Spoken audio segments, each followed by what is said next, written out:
Neil again, bringing you the latest chapter of this Energy Academy series outlining Great Britain's electricity market. So I've covered all the major markets for the trade of electricity in Great Britain, but there's still a group of services through which generators in Great Britain can earn money.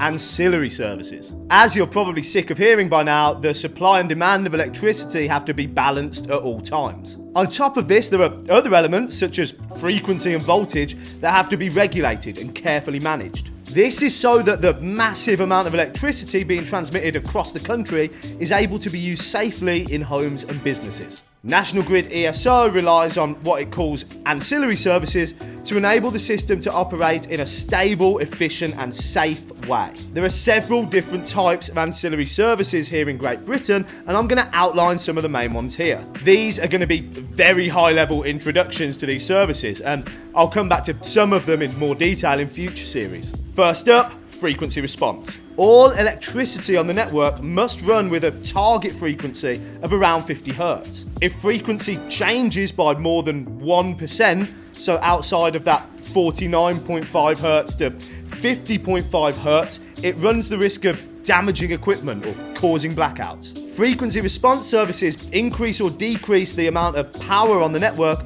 on a second-by-second basis to maintain these frequency levels. Therefore, frequency response is suited to faster ramping assets. Basically, technologies that can power up extremely quickly, like batteries, which we love here at Modo. Next up, reactive power services. When we talk about power, we're usually referring to active or true power, the one measured in watts that powers your light bulb.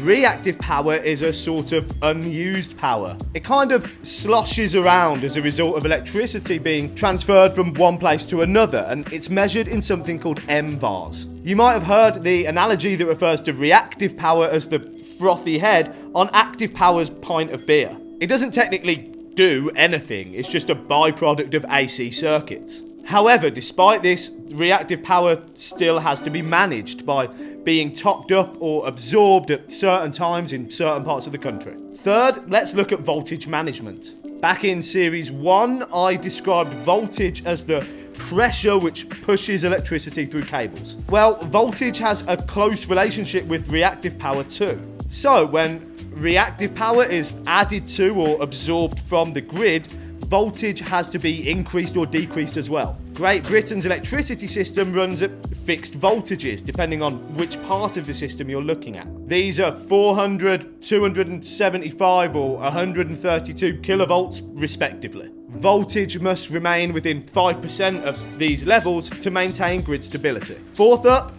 let's look at inertia services. Inertia simply means a tendency to remain unchanged. Electricity system inertia is traditionally produced by the turbines in old school power stations, but crucially not wind turbines. You see, these keep spinning for a while even after they lose power, and this basically creates a sort of bumper system that prevents an immediate change in frequency. However, with the move away from traditional gas and coal-fired power stations towards renewables, National Grid ESO needs to procure inertia from elsewhere. This is just to make sure that frequency on the grid doesn't change too quickly. Number 5 is reserve services, and this one's pretty simple.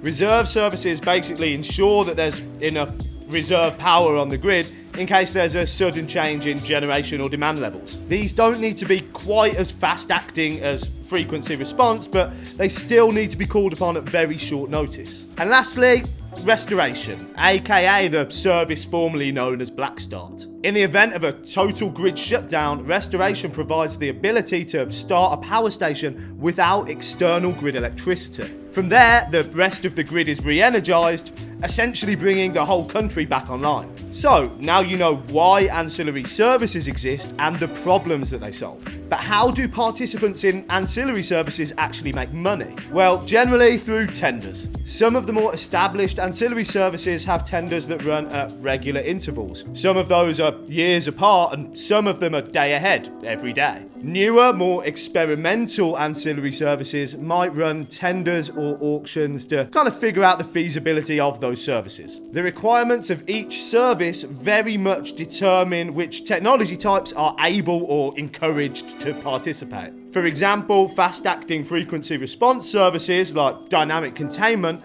are particularly suited to batteries because of the sub-second response times needed. In general, ancillary services tend to be dominated by flexible, dispatchable technologies. These include batteries, demand-side response, reciprocating engines, open-cycle gas turbines, and pumped hydro, among others. For generators, ancillary services can provide an extra source of revenue, or sometimes even their main source of revenue. They earn money by providing their excess generation capacity to the grid. Demand-side response providers can also benefit by reducing their consumption at times of high demand. Essentially, they earn money by selling this reduced capacity back to the grid. Overall, ancillary services play a crucial role in maintaining the stability and reliability of the grid in Great Britain. The participation of various businesses in these services helps to ensure that the grid is able to meet the needs of consumers. Anyway, that's all I'm going to cover on ancillary services and the electricity market in Great Britain in general. Congrats guys, you've made it to the end of the course. If your head is still spinning from all the new information, you may want to stay tuned for the final episode. I'll wrap up all the key points I've covered across the course so far.